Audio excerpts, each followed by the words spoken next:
Minister of Environment, Climate and Wildlife, Honorable Dr. Evelyn Ndlovu. And for the avoidance of doubt, the Minister of Industry and Commerce is here in his capacity and also Acting Minister of Information Broadcasting Services. Today, the 5th of April 2026, His Excellency the President, Dr. E.T. Mnangagwa, chaired the 13th Cabinet meeting, and the following issues, among others, were considered and approved. First was the review of licenses, permits, levies, and fees in the mining sector. Cabinet noted and approved the review of licenses, permits, levies, and fees charged by ministries, departments, and agencies in the mining sector, which was presented by the Minister of Finance, Economic Development and Investment Promotion, Honorable Professor Mthuli Ncube. The review of licenses, permits, levies, and fees in the sector is in compliance with the Cabinet decision of 29 July 2025, which approved the implementation of a raft of business reforms in 12 sectors of the economy. The review process is aimed at reducing the cost of doing business, increasing competitiveness, enhancing the viability of enterprises, as well as enabling the growth of the Zimbabwean economy. More specifically, Cabinet approved the streamlining of duplicated and overlapping regulatory licenses and permits, removed unnecessary levies and fees, and lowered unjustifiably high levies and fees for the mining sector as per the following highlights. One is the duplicative and overlapping licenses and permits that are now streamlined under a single regulatory authority. Two, it's over 80% of the mining sector fees that are considered reasonable have been maintained.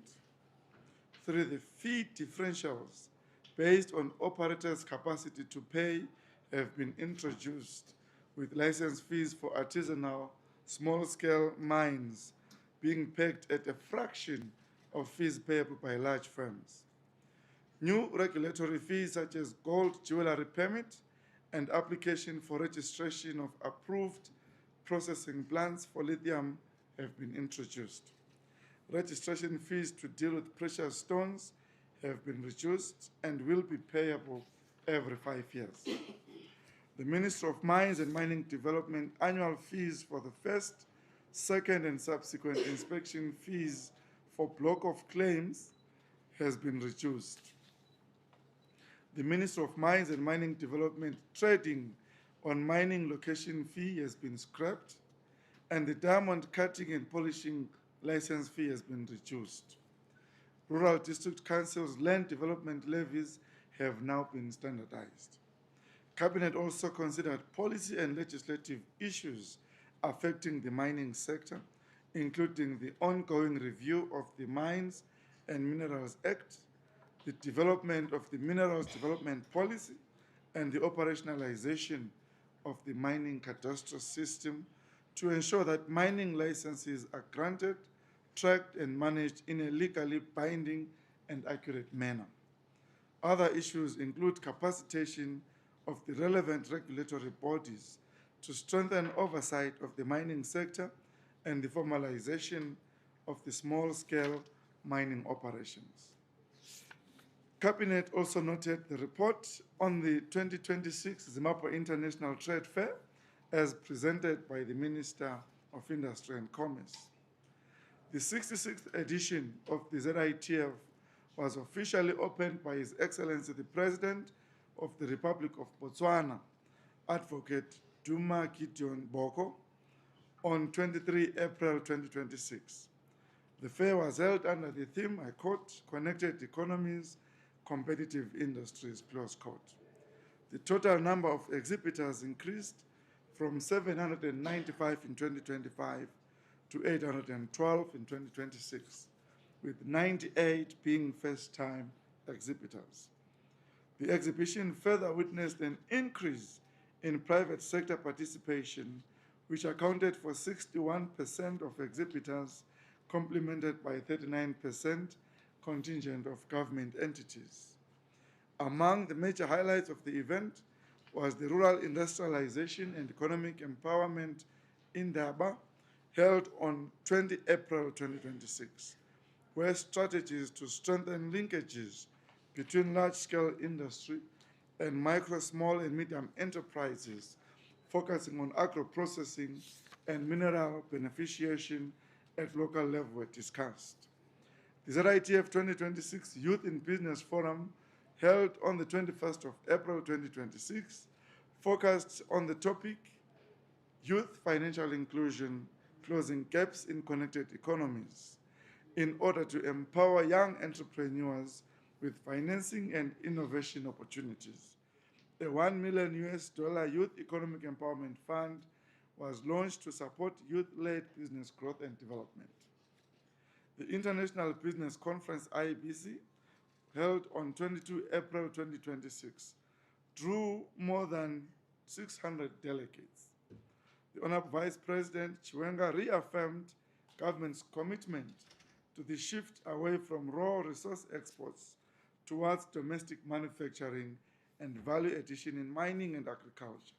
Notably, the private sector called for a freeze on new regulations whose effect is to increase levies and licenses in order to address operational challenges. The Connect Africa Symposium held on 24 April brought together over 300 delegates to address the future of continental commerce. In his keynote address, Honorable Vice President Mohadi reiterated the need to optimize trade policies to take full advantage of the African Continental Free Trade Area and to also harmonize standards as a key enabler of trade. The Digital Economy Conference reaffirmed Zimbabwe's strategic commitment to accelerating the digital transformation as a key enabler of economic growth. The conference successfully positioned artificial intelligence as a practical tool for driving innovation, improving public service delivery, and enhancing productivity across sectors such as agriculture, mining, health, and education. The 66th edition of ZITF was a resounding success, reinforcing Zimbabwe's status as a premier destination for investment and trade. Cabinet also noted and approved the Research Amendment Bill, which was presented by the Minister of Justice, Legal, and Parliamentary Affairs, Honorable Ziyambi, as chairman of the Cabinet Committee on Legislation. The bill seeks to amend the Research Act by establishing, among others, a Research Authority of Zimbabwe, a research fund, I take this again, a Research Authority of Zimbabwe, a research fund, and the institutionalization of a national research and development funding target of not less than 1% of the country's gross domestic product.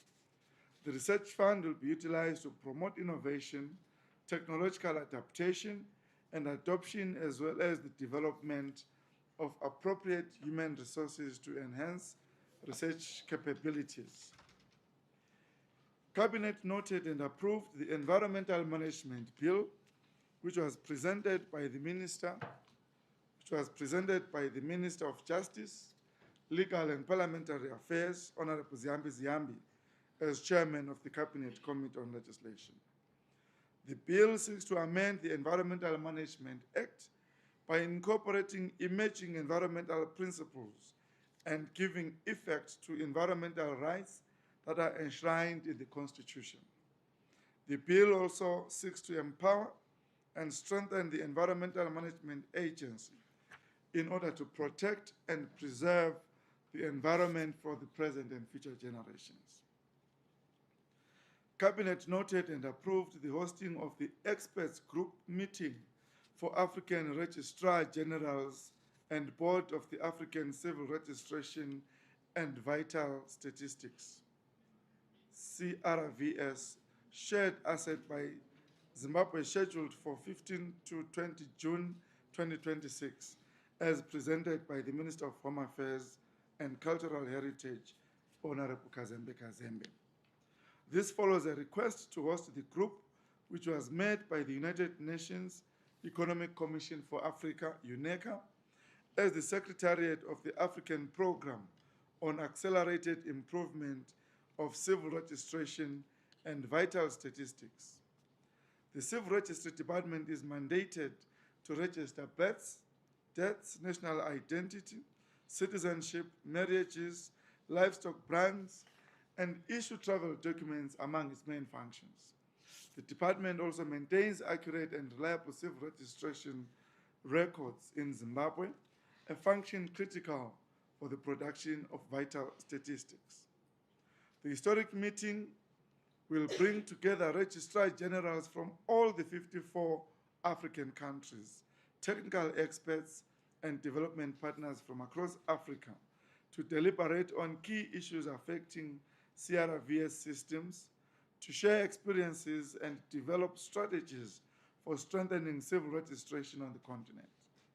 Zimbabwe's civil registration system is widely recognized for its strength, innovation, and ongoing modernization, with several African countries drawing lessons from our model under the Second Republic. Cabinet noted and approved the planned National Culture Month activities for May 2026, which was presented by the Minister of National Housing and Social Amenities as the Acting Minister of Sports, Recreation, Arts and Culture, Honorable Professor Paul Mavima.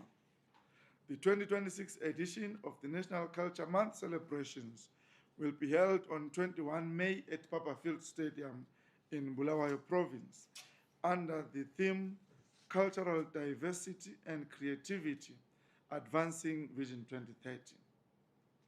The commemorations will celebrate, preserve, and showcase the country's diverse heritage while fostering social cohesion, unity, and economic development through arts and culture. The national celebrations will feature live performances of selected traditional and contemporary dance, musical groups, and comedians, while the month-long activities to be held across all provinces and districts of the country will encompass dance, music, film, theater, literary arts, poetry, traditional cuisines, the First Lady's Nanga Kota Iqiba dialogue sessions, as well as pageantry and fashion. I now move on to the reports on priority projects for the first 100-day cycle. Cabinet received reports on progress made in the implementation of priority projects under the first 100-day cycle of 2026, as presented by the Ministers of Women Affairs, Community Small and Medium Enterprise Development, Minister of Youth Empowerment, Development and Vocational Training, Environment, Climate and Wildlife, and Industry and Commerce. Under the Ministry of Women Affairs, Honorable Monica Mtsonga reported progress on 9 projects as follows. On the construction of the Mtapa SMEs workspace in Gweru, Midlands Province, which has reached 88% of completion. On the construction of Masvingo Provincial One-Stop Center at Nemanwa Growth Point, which has reached 80% of completion. Construction of the Bulawayo Textile Manufacturing Center, which has reached 88% completion. Construction of the Gazaland Workspace in Harare Metropolitan Province, which has reached 95% completion. Zimbabwe's Women Microfinance Bank, Kuruwe Dairy Cooperative in Kuruwe, Mashonaland Central Province at 60%. Also, 30 micro, small, and medium enterprises have been funded using a budget of $1 million US, with 56 members already benefiting from the scheme. 480 entrepreneurship members in Buhera District, Manicaland Province, benefited from startup funding kits for returnee migrants. They also reported the construction of the Buffalo Range MSMEs workspace in Chirezi in Masvingo Province, which has since been completed with outstanding electrification and water piping works almost complete. construction of the Gokwe North Rural Development Council SME workspace, which has been completed, providing decent workspace for 40 SMEs. Under the Ministry of Youth, Honorable Machakaire reported progress on priority projects as follows. The construction of the Emerson Dambudzo Mnangagwa Youth Service in Zimbabwe and Vocational Training Center in Marondera, Mashonaland East Province, which has reached 80% completion. The construction of the Joshua Mkabuko Nyongolonkomo Youth Service in Zimbabwe and Vocational Training Center in Kezi, Mapisa, Matabeleland South Province, which has reached 85% completion.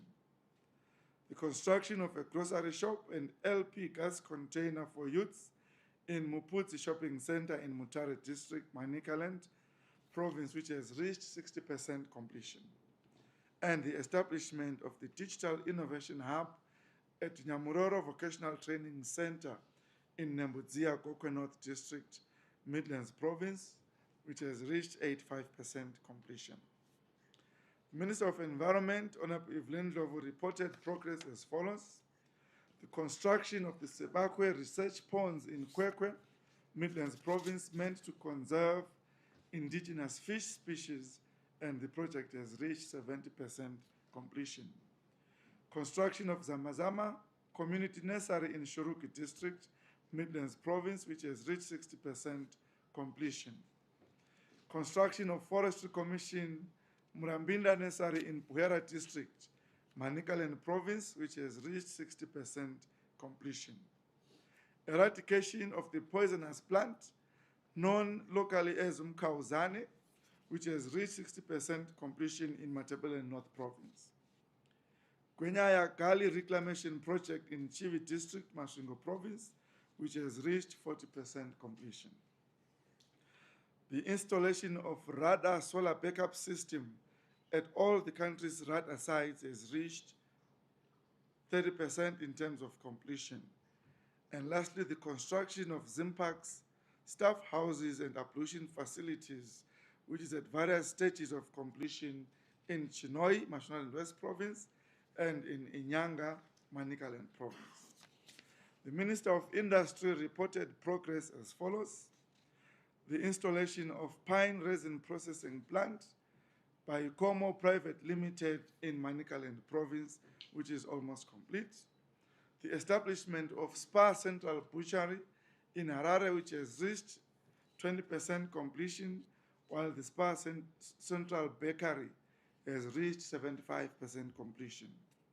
The installation of a clinker plant at Shuntai Investments in Chekutu, Mashonaland West Province, has reached 70% completion. And lastly, the concept designs for Fairground Shopping Mall in Bulawayo has been completed. All projects are therefore progressing well and on course to meet their 100-day targets. I thank you. Over to you, Chief. Thank you very much, Honorable Minister, Minister of Information, Publicity and Broadcasting Services, and Minister of Industry and Commerce, Honorable Ndlovu, for presenting today's cabinet highlights. We now move to the first round of 3 questions. Over to you, colleagues. Yes. Thank you, Secretary. My name is Owen Mandova from ZBC. My first question goes to the Minister of Environment, Dr. Evelyn Ndlovu. Despite the existence of EMA, there has been rampant environmental degradation, especially in the various mining areas around the country. So with the coming in of this environment management bill, how do you think that it is going? You can give more details in terms of how is the bill going to empower EMA so that it can avoid such degradation? Then the second question goes to the Minister of Finance, Professor Ntuli. If you can provide more details regarding the ease of doing business reforms in the mining sector, and how do you think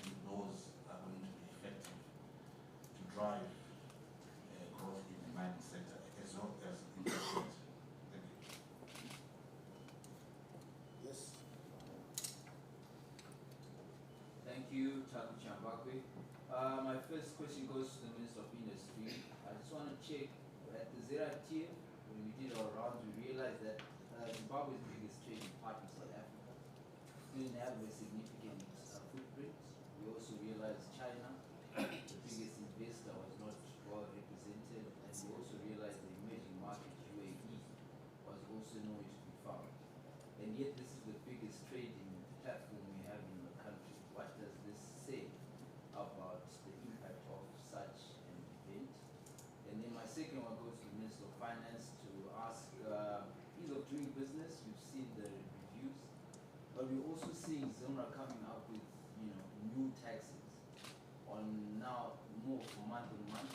We've now seen creators being taxed, and they're already being hit by some of the taxes that were already introduced, like the retention on your Netflix and stuff like that. So we just want clarity there. To say on one hand, we're seeing progress, on the other hand, we're seeing new taxes happening.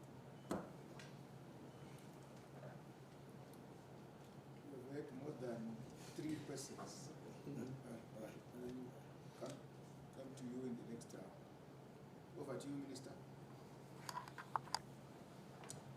Thank you very much, Chief, and I want to thank members of the media for your questions. The first question from Owen is to the Minister of Environment, and he says, despite the existence of EMA, there is rampant environmental degradation. How does this amendment bill empower EMA to deal with environmental degradation? Honorable Minister Evelyn Ndlovu. Thank you very much for the question. It's a pertinent question because we are currently seized with the challenges in the mining industry, including the river mining. So this bill is bringing in new penalties. It will introduce new penalties, meaningful penalties that will be charged to the offenders, perpetrators of this land degradation in various parts of the country. We are really concerned about that, and that's why we have to amend this bill, because the penalties that existed were very minimal, and people were not feeling the pinch in terms of the penalties that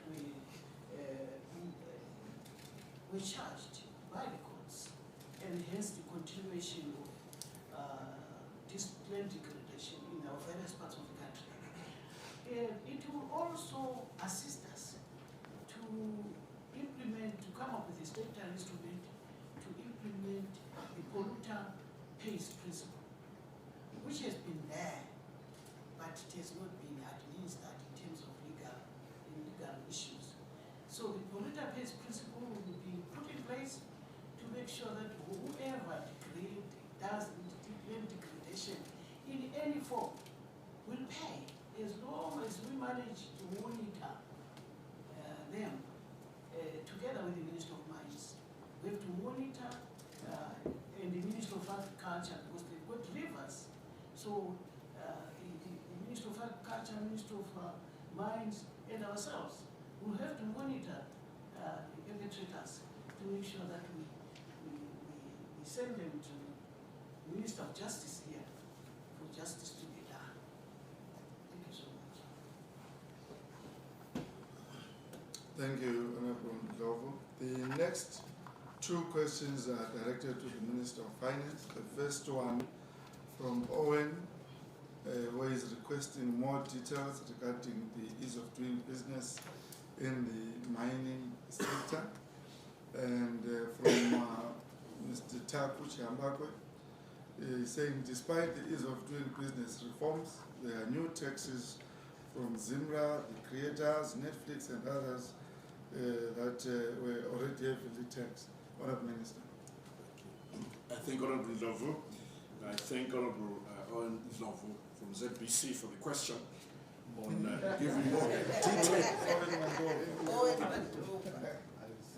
Mando, I will not attempt to change your surname again, ever. Mandova. Thank you very much.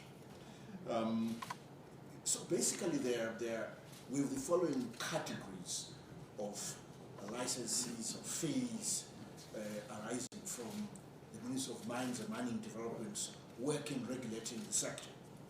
You have the first category is application fees. The second category is registration fees. Third category is the annual inspection fees. Fourth category is export permit fees. And then the last category is some other miscellaneous fees, and those that are charged by other institutions that are regulating the sector.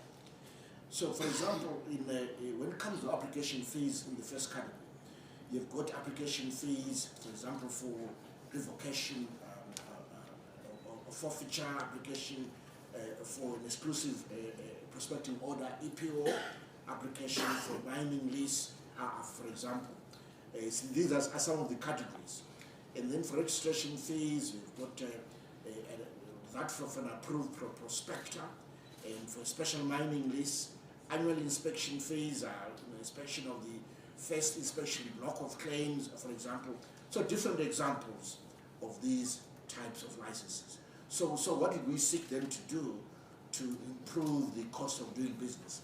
First of all, let me say that 80% of the fees that are currently in place, we feel that they are set at the right level. There's no need to change it. So we only change 20% of the fees. So, for example, when it comes to the application fees, I would say they just no change at all. When we are thinking of the application of revocation of forfeiture, we still kept it at $750 US. I'll just pick up an example. Then application for a mining lease at 1,500, no change. And then application for protection against forfeiture is at $75, again no change. So no change for us. And then for prospecting licenses, again, there's no change in fees there, except when it came to the issue of custom sanitation fees, as well as the annual inspection fees for elution plants. So for elution plants, we have a fee now of $500, and the sanitation fees at $750 US. So this is once off whenever it is paid.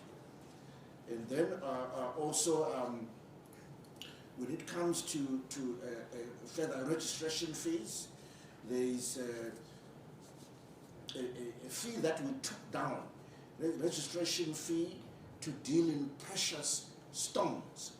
This is every 5 years. We reduce this from 15,000 to 10,000 US dollars. The others were just a bit of fine tuning here and there. But there's a fee that we increased. We thought that this was important to improve the quality of regulation. Registration fee for a site was increased from $38 to $150. We reduced the fee of the first inspection of block claims. This is for base minerals, precious minerals, and mining leases. This is charged per annum per 5 hectares. We reduced it by $10 from $75 to $65.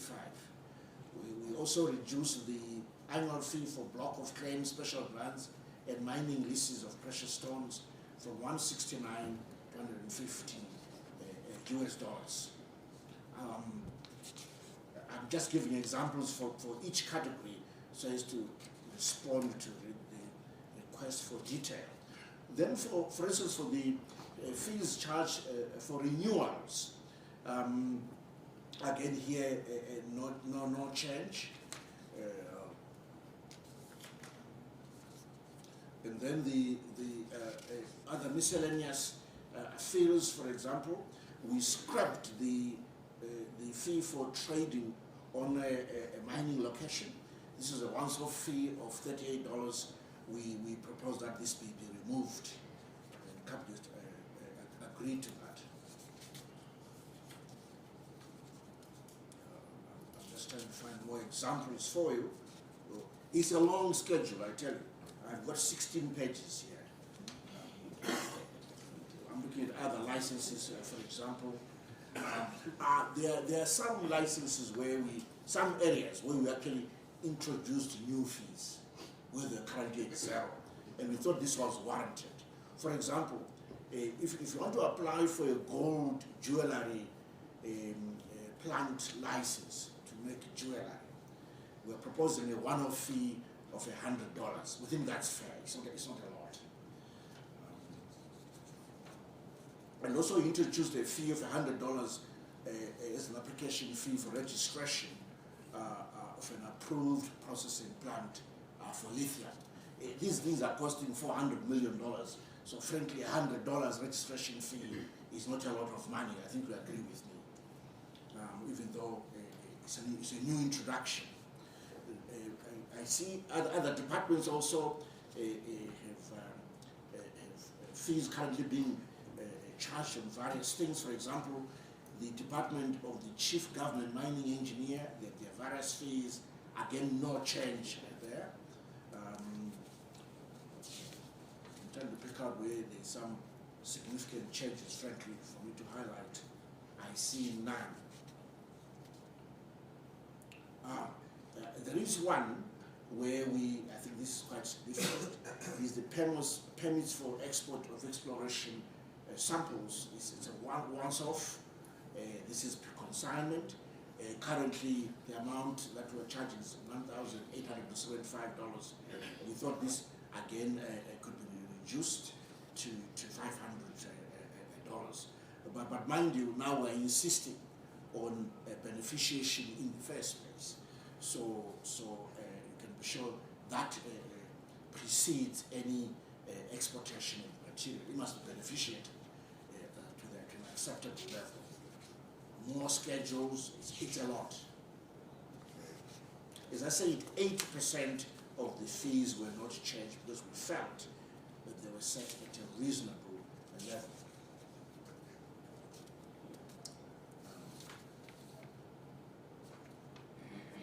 I see here the fee, a commissioning fee, which also has been reduced from $700 to $350, for example.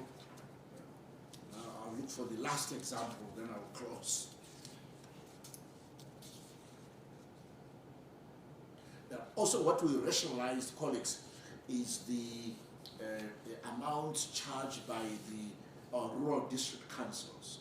What we found that these vary quite a bit. You find some of the rural district councils that stand out, such as UMP, Bobby, district, as well as other ones. We thought that what they charge is rather high, and we've rationalized right across the country and kept these rural district council fees for the mining companies. We've kept it at no more than 50% of the current levels, and also we want to balance between those fees that are paid in accordance with the number of employees, such as the precious metals, with those that are paid according to tonnage that is extracted from the specific rural district. So we rationalize this as well. So it's quite a lot. I've got 16 pages here with me, which will become public, and I think it will give you even more detail. Thank you. Owen with the right 7. Now I turn to Chamba on the, again, ease of doing business. We are saying that how we're balancing the ease of doing business project with new taxes. I can assure you that there were really no new taxes by Zimmer. These are old taxes. I think all we're saying now is their implementation. They were there before we introduced this project for the ease of doing the business. But let me maybe make a distinction. Fees, regulatory fees, are basically fees you pay before you do business. Taxes are what you pay after doing business. So they serve different purposes. For some of the fees, even if you are losing money, you still have to pay because you can't operate before you even pay those fees. So that's the difference. So regulatory fees are not taxes. Taxes is what you pay for economic activity. And even then, there must be some profit. If it's corporate tax, there must be some profit. If you make a loss, you pay nothing. But you have paid your regulatory fees up front. You can't escape. So I just want to make that distinction, that there is no tension or difference or conflict already here. That we're doing this ease of doing business project, reducing fees here and there, at the same time introducing new taxes. These are two different things that we are performing as government. I thank you. Thank you very much, Prof, for a very detailed response. I'm sure you have answered some of the other questions that were coming.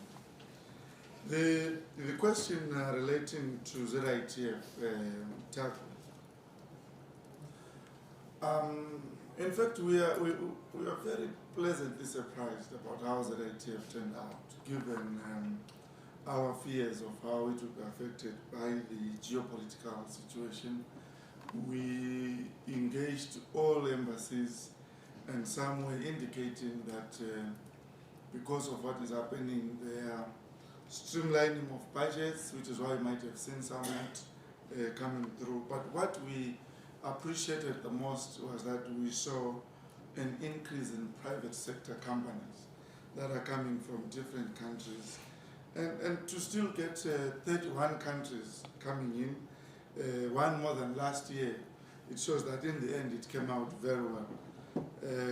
We have looked at the composition of the companies that came. We realize it's really from a diverse range of countries reflecting Zimbabwe that is trading throughout the globe. So we are quite excited that despite the tensions that are taking place in some of the parts of the world, we still had the ZITF that we had quite exceptional increase in number of participants.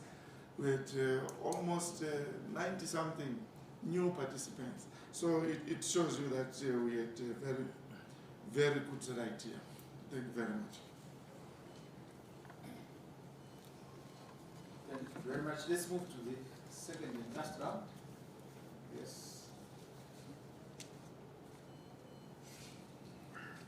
Thank you very much, Chief Secretary. My name is Maida Muria from Legat. There was a reference to the Mines and the Mining Act. My question is, did Cabinet discuss about the Mines and Mining Amendment Bill? Did it discuss the sticky and contentious issues that is in the bill, for lack of a better word, stuck in Parliament as a result of either POC issuing an adverse report against it? At the moment, POC has issued an adverse report against it. In another instance, in the last Parliament, there was an adverse report against it. And in another instance again, the President referred it back to Parliament. He withheld his assets. So my question is, did Cabinet discuss the issues that has held it back at Parliament for more than 5 or 6 or 7 years? Thank you.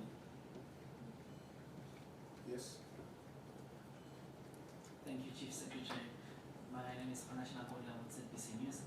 My question is directed to the Minister of Justice, Legal and Parliamentary Affairs, the Honorable Ziyabi Ziyambi. Minister, there was mention of the Research Amendment Bill, which if passed will alter the Research Act as we know it. What are some of the provisions, the key provisions of this particular bill, and how will they strengthen and capacitate the Secretariat of the Research Council of Zimbabwe? And in addition to that, how do you envision the modalities of the establishment of the research fund that is contained in the bill? Thank you. Yes. Thank you, Chief Secretary. My name is Cretina Machingura from Shinwa News Agency. My question is directed to Minister of Finance.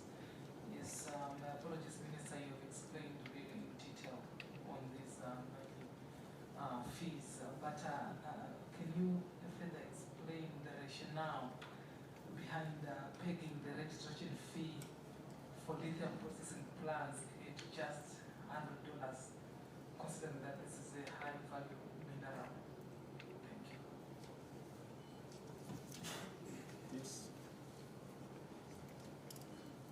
My name is E.T. Chawanga. I'm a freelance journalist. I wanted to ask a follow-up question to the Honorable Minister of Environment. She mentioned the issue of stiffer penalties that are going to be added into the EMA Act that is upcoming. My question is that will the Act also allow the EMA as a body to be able to enforce in terms of penalties? Because just to give an example, we currently have a development that is happening at the Munafov Lake, which is one of the protected Ramsar sites in Zimbabwe's currency. And when you're doing issues around that, you find that even though the EMA might actually have an oversight role, they don't actually have the power to be able to enforce those penalties. So will there be a change in the new upcoming Act? Thank you. Yes.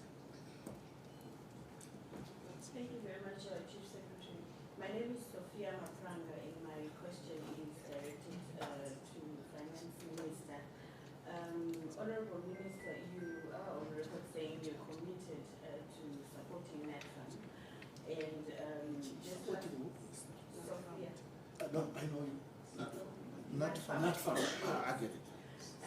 Last week, the Health Minister was before Parliament, and just today, NatFund was before Parliament, and they've confirmed that the major shareholder, which is government, is the main debtor. I don't know. Can you explain or maybe clarify why Treasury has not been able to disburse funds to NatFund in a predictable and timeless manner to ensure its effective functionality? Thank you. It is discussed. This is nothing to do. Yes, over to you, Minister, but some of the questions are not were not the subject of today's cabinet.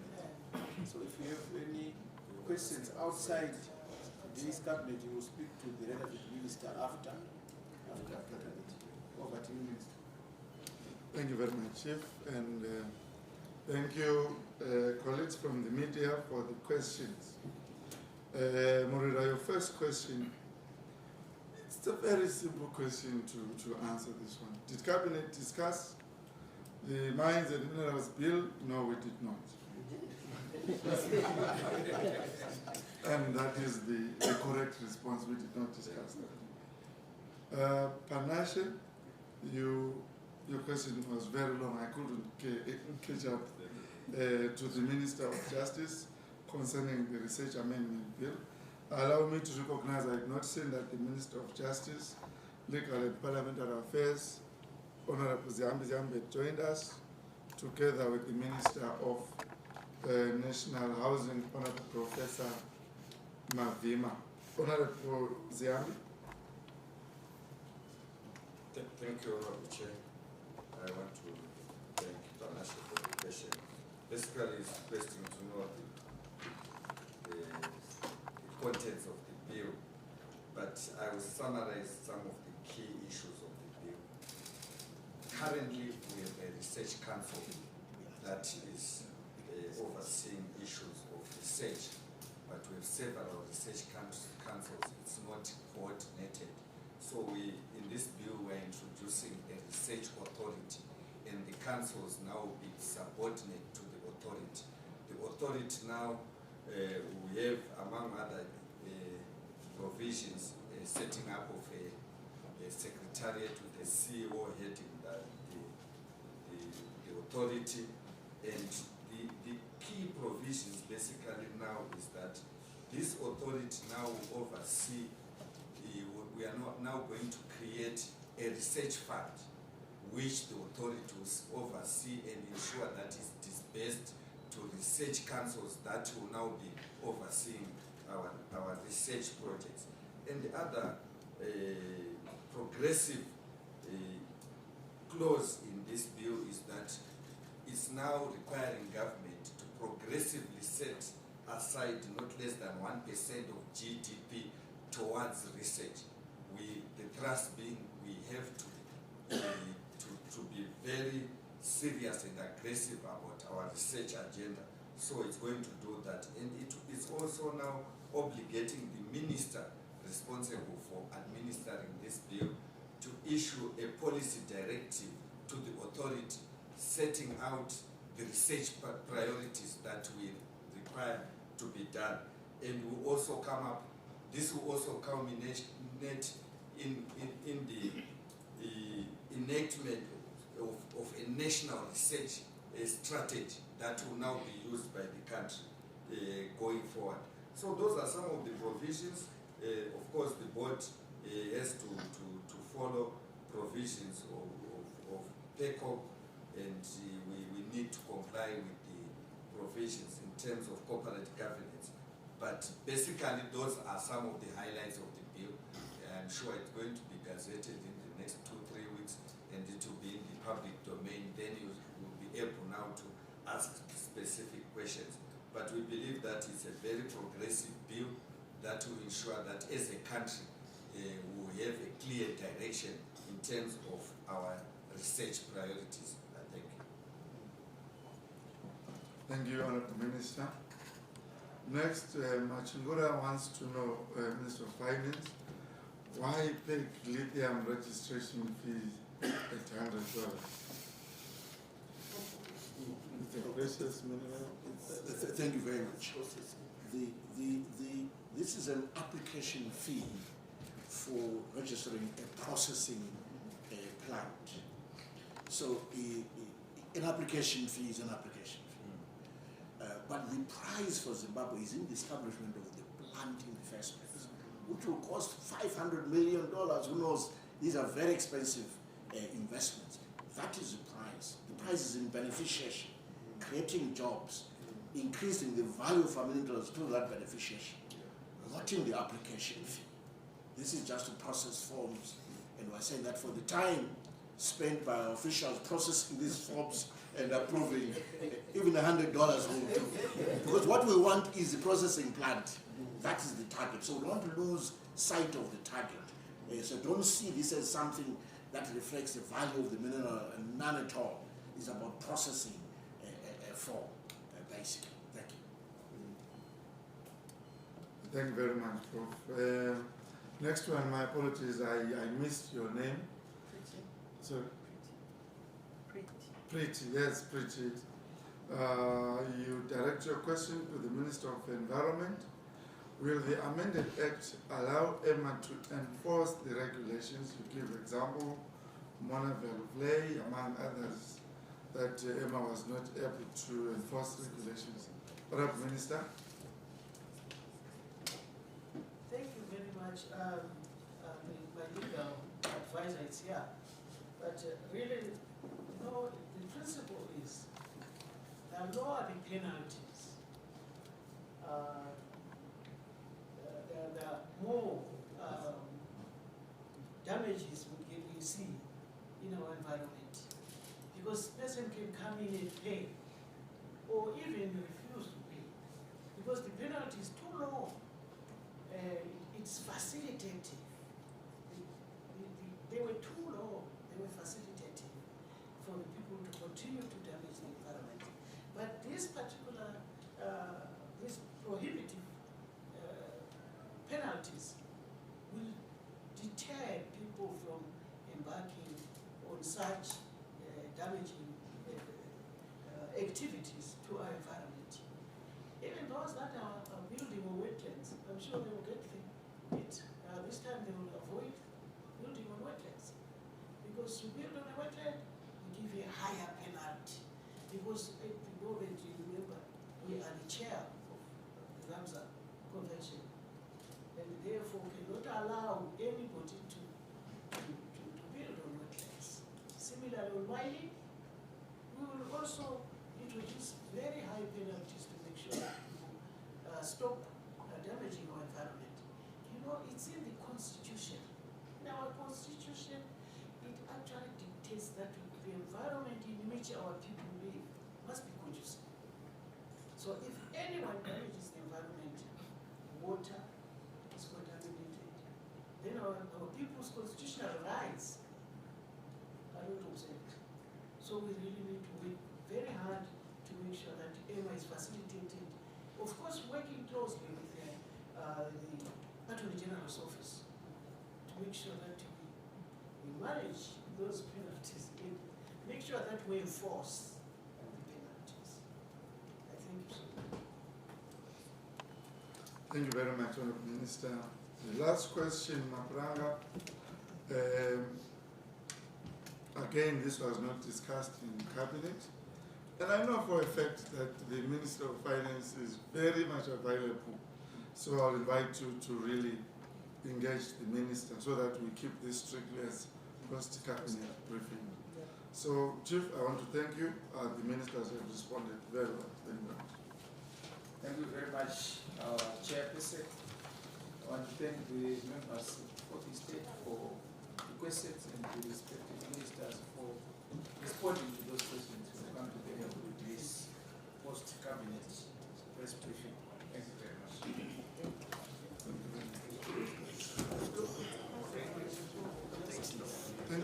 Very good. Thank you very much.